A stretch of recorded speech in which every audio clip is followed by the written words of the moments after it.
Hello guys, how's it going? My name is Dalaran. Today we're checking out the patch 8.1 PTR. On PTR, they added some of the new items from the brand new raid. In today's video, I kind of want to take a look at some of these overpowered items and just give you my impression. What do I think about them and how I could see them being used, whether let's say in raids, Mythic Plus, or maybe even any of them might have any uses for PvP. Take a look at everything. We see a brand new raid called Crucible Storms. That'll be coming out very soon, I believe in patch 8.15, and it'll be something you will do alongside a Battle for Dalaran lore. It'll be its own raid with its own challenges, its own mechanics, and I'm pretty sure a lot of these new items, which are very similar to legendaries, are gonna play in a similar way. These items are powerful, but they're a little bit different to legendaries. I don't think any of them will really have you play any specific talents. Maybe there might be some challenge changes, but it seems that they're powerful in their own wake. And I feel like they're gonna have an extra powerful usage within the raid itself, Crucible Storms. Take a look at some of these pieces. The highest item level they can go up to is 415, so it is exactly the same as Battle for Dalaran lore. You'll have exactly the same item level for every piece of content that you do. So I guess it'll be something where people will be able to do Battle for Dalaran lore, but let's say they get stuck at King Rastakan Mythic or Becatoric or Stormwall. Keep hitting the wall over and over and over, trying to get through the fight, progress through it. Then you'll be able to go into Crucible Storms after the patch update, and you'll be able to have some fun with brand new bosses that you haven't done, clear your head, get some loot, and take that loot back into Battle for Dalaran lore, and then eventually your guild will progress to Crucible Storms, trying to get that done as well. So very interesting in terms of, I guess, how people will be able to do both of the fights. And it's awesome to have a raid with smaller, just 2 boss raid or 3 boss raid, like how we had in Legion when we had Emerald Nightmare, and then side to side we also had Trial of Valor as well. I thought that was really cool and gave you a little bit of variety of what you wanted to play. Very different feel to the dungeons and the boss fights, and then you have Battle for Dalaran lore, and now alongside Crucible Storm. So I very much like that they're doing that. Now let's take a look at some of the pieces, and just from the get-go we can take a look at some of the pieces that my shaman is wearing. I'm wearing one of every one of those pieces. These are powerful items. Some of them are more powerful within the confines of the raid, but others are more powerful, or just generally powerful no matter where you take them. Mythic Plus, raids, and possibly some PvP situations. I don't think there will be too many. They do look very strong. I could see some of them be used here and there, but let's just take a look at what I got on my character. First of all, I got the staff, which is a healer staff, Pillar of the Drowned Cabal, and you can see the staff looks so good. Look at the piece of gear. There's only 2 pieces that are actually looking different in the raid. You have the Pillar of the Drowned Cabal, which is going to have different coloration based on Mythic or Heroic. Right now we're all in Heroic, because that's what we have access on PTR. But you can see like the wood structure, the what is it called? The pearls at the very end, the very seal. I mean, it's a trident with like, I don't even know what this is, like tentacles? Then you have the polearm, which is trident with a seashell. I mean, it's all inspired with the idea, at least the weapons, and the whole raid I think is going to be inspired with the idea that, hey, teaser, the raid with Azeroth is coming very soon. I think you guys will like it. Probably something along those lines. It places a ward on an ally for 1.5 minutes, and whenever they take damage for 45% worth, it'll heal you for 45% or for 45k.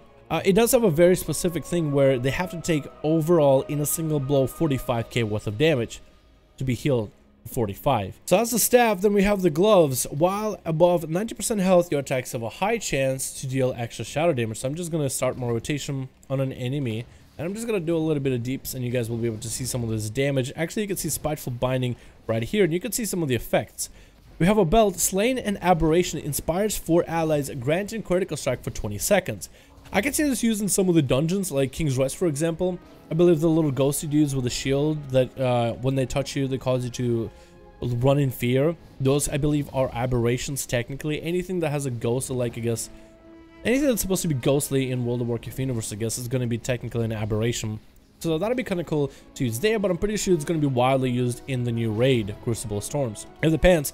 While above 90% health, your attacks have a high chance to send a wave crashing down on your target and when dealing frost damage, and when you're below 90% health, attacks have a chance to heal you.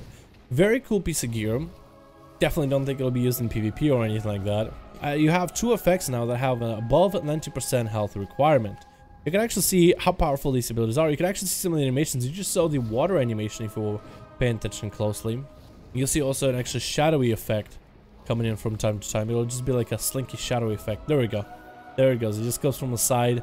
Very, very stealthy looking effect compared to the water crash, which I think looks amazing.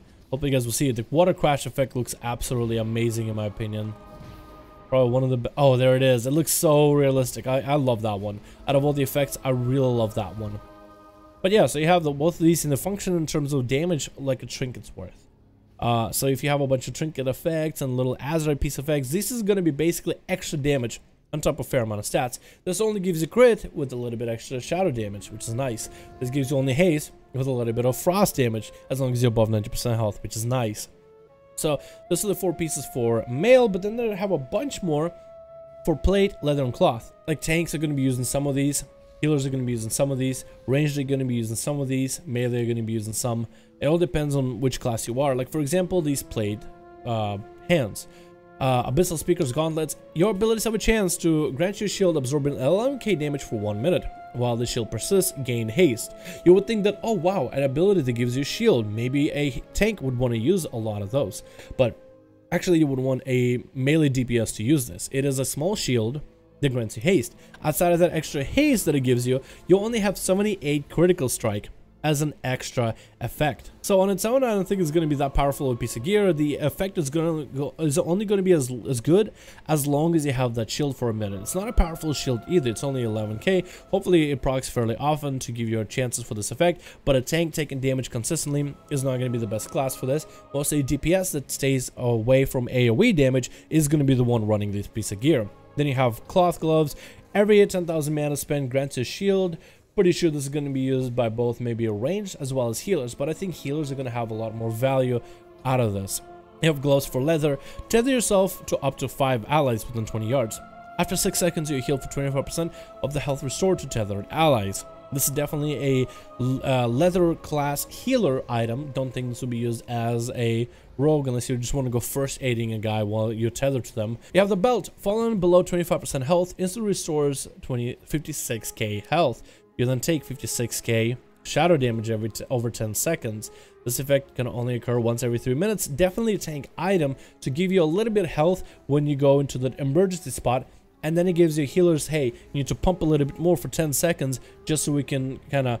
It's basically like a cheat death type of save ability. But it procs at 25% health. While above 60% health, your damage and abilities have a low chance to bolt your target dealing nature damage. While below 60% health, your damage and abilities have a low chance to restore 17k health over 10 seconds. So very similar to the mail pants. But the plate pants are a little bit different. If your target has lower health percentage than you, your damage and abilities have a high chance to sacrifice a portion of your health to deal shadow damage. Very interesting effect, has a lot of haste. Hopefully this effect procs pretty often. Only works as long as your healer maintains your health above the enemies. So as long as everybody's stopped off in your group, that DPS is going to be able to do extra shadow damage. We have cloth pants. Open a fissure to the void beneath you for 12 seconds, increasing your haste by 541. Movement out of fissure will cause it to collapse, dealing damage. So as a caster, which I guess you could also use it as a healer as well, if you need that haste, almost like for a bloodlust type of haste increase, you need to make sure you're in a position where you won't need to move around. So this will be a lot of planning. For 12 seconds, if you could stand there without movement, or you take the extra shadow damage. I don't know if once the timer runs out for 12 seconds, the fissure closes, if that gives you shadow damage. I just know that moving out of it will cause the fissure to collapse, dealing shadow damage, which I guess the fissure will go away. But while you stand in it, I think it'll keep granting you haste. And if you stand in it for the full duration, it doesn't do damage to you. You have leather boots. Your auto attacks grant you untouchable for 15 seconds, stacking up to 15 times. Untouchable grants you 13 critical strike. Taken any damage removes stack of untouchable. Very awesome for rogues. I think I would love this for my outlaw. With the way that I play my outlaw, I actually stay away from any AoEs or fire since I have the 3 extra yards of range. So I think this would be a very, very interesting item that I personally think I could use. Definitely not something you would use in PvP ever though. But in raids and in dungeons, I feel like if you're careful with where your position is and if you're able to account for AoE damage when it happens, and if you're able to stay away from avoidable AoE damage, then you'll be able to get the full value of the extra critical strike that it comes with. But if you keep having it thrown off, then all you're getting is 98 versatility, which for some classes it's kind of a buff, but you lack in that extra haste that you could have gotten with base pants. So I like the drawback of like a give and take type of system with this type of piece of gear. You have the cloth boots, which are different. Your speed is increased by 200 for every 20% health you're missing, up to 600 speed. I wonder if there's going to be a moment in the fights where it'll just drop everyone's health to like 20%. And then it'll be a mechanic where somebody has to rush over to this item and interact with it to bring everyone's health back up to full. I wonder if any of the cloth wearers are going to be able to sprint with this piece of gear and make it easier through that part of the fight. And then later on, don't really know if this will be a useful piece of gear, but I think the stats for it are pretty decent. The extra effect for it is not bad, especially in your mythic pluses. Let's say something happens and everybody's health drops pretty low. It'll help you with that movement speed to get out of way of, let's say, AoE damage, but also to help you reposition, because while you're moving you can't cast. So the faster you can get to whatever position you need to before you can start casting, the faster you can begin casting your abilities. Then there's a plethora of trinkets which are all very powerful. We have a couple of these actually to test for ourselves. First of all, we have this trinket called the Lurker's Insidious Gift. It grants you a boatload of mastery, about 1,000 worth of mastery, but it has a stacking effect where it deals shadow damage to you from N'Zoth's gift. So you're simply just going to take more damage until you die, but it'll grant you a lot of damage for a fairly long amount of time. Then we have this other trinket, which is a healer trinket. Enshrouds a friendly target in darkness for 12 seconds, absorbing next 1,000 damage or healing that they get. So combined together with this trinket works pretty well, but that's what it looks like. It looks like a shadowy shield, and yes, it does absorb damage and healing. So with this trinket, for healers, you'll have to have a very you have to be very particular how you use it. You want to make sure that the tank doesn't have any hots or nothing, because healers can actually make this trinket void, as the healers would say, pumping the tank full of heals, just trying to maintain him, you know. So this will need a bit of coordination with your allies, and I think this will be a very powerful trinket in Mythic Plus, since you are the healer and you control whether your tank has hots or not. Can be used in a lot of situations where the tank maybe is far away, and let's say you're just like, okay, I need to heal the tank, but I also need to heal everybody else. I'll put the shield on the tank and I'll heal other people. He'll have the shield, it'll take a lot of damage, and then once the shield is gone, then I'll top him off as well. It'll give you a lot of room to play around with. Awesome trinket, fairly long cooldown. I think this will be great in smaller groups, but in bigger raids I think this will be much harder to plan. As for the DPS trinket, Lurker's Insidious Gift, that mastery increase is pretty nuts. Not something I'll be using as my Outlaw rogue, but Assassination mains and Subtlety mains will love it. This again will also need a lot of coordination with your allies. Maybe a rogue can use Cloak of Shadows for a portion of this in order to get through some of the damage to maintain the full value. I think most people will want to use this trinket for maybe 15 seconds most, but if somebody can get 30-second value, I think they'll be able to get incredible amounts of damage, especially if that class utilizes mastery as most of the damage. Then we have two more trinkets. One of them is a caster trinket, Intellect trinket, Harbinger's Inscrutable Will. I think that's how you say it, Inscrutable. Your damage and abilities have a chance to launch an Oblivion Spear at your enemy, inflicting shadow damage. On impact, the spear will shatter towards you. You will be silenced for half a second if struck. So as a caster, when you see this go off, you need to move to the side, otherwise it'll silence you for half a second. I kind of like this N'Zoth feel, where it's like, it does have a good effect, and maybe it'll proc often, but you gotta be careful because the power can kind of backfire on you. I very much like this ability. I very much like the idea behind this trinket. I don't know if it'll be used all that often, but because we haven't seen anybody really mess with it, I don't really play a caster myself, so I can't really see just the impact that it will have. Then we have finally a trinket, Idol of Indiscriminate Consumption. I love the name because it will feed on 7 allies or enemies within 15 yards, devouring up to, it says in here, 9,000, basically 10,000 health from each. You heal for 200% of the damage dealt. I wonder if I can actually use this trinket around any allies here. Like, I can just steal maybe someone's health. Let me go and wait, I actually have that trinket right now.